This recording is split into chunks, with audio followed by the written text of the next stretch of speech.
నాన్న గుర్తుపెట్టుకో, భూమిపైన పెట్టుబడి పెట్టిన వాడు చెడిపోయినట్టు చరిత్రలో లేదు. అదే యోషిత హౌసింగ్ అండ్ ఇన్ఫ్రాలో అయితే 100% నిజం. హైదరాబాద్ టు ముంబై హైవే అంటే రియల్ ఎస్టేట్ అంటే యోషిత హౌసింగ్ అండ్ ఇన్ఫ్రా.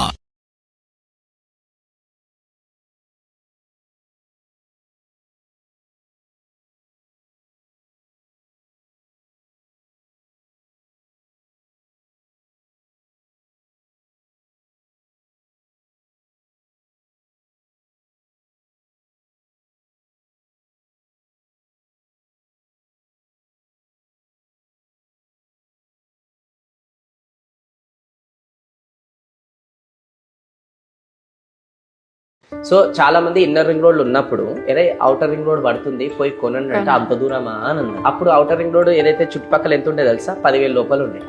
కొనండి అని అంటే చాలా మంది ఎవరుకుంటారు, అవుటర్ రింగ్ రోడ్ ఎప్పుడు పడుతుంది, ఎప్పుడు డెవలప్ అవుతుంది అని అన్నారు. సో ఇప్పుడు అది minimum to minimum outer ring road ఎవరైతే చుట్టుపక్కల కొన్న వాళ్ళు ఇప్పుడు ఎంత అవుతుంది, 50,000 నుంచి ₹1,00,000 మధ్యలో వస్తుంది. ముందే ఇన్వెస్ట్మెంట్ చేసి ఉంటే బాగుండు అని ఏడుస్తున్నారు. ఇప్పుడు మళ్ళీ వాళ్ళకి వచ్చి కొంతమంది చెప్తున్నారు అనమాట, ఇప్పటికన్నా అవుటర్ రింగ్ రోడ్ లో ఇన్వెస్ట్మెంట్ చేయలేకపోయారు 10,000 గజం ఉన్నప్పుడు, ఇప్పుడు RRR లోపల 10,000 లోపల ఉంది, ఇప్పుడన్నా ఇన్వెస్ట్మెంట్ చేసుకోండి అంటే ఆ RRR ఎప్పుడు పడుతుందో, ఆ RRR పడ్డాక డెవలప్ అవుతుందో కాదో అని అదే మైండ్ సెట్ తో ఇప్పుడు కూడా చూస్తున్నారు వాళ్ళు కొంతమంది.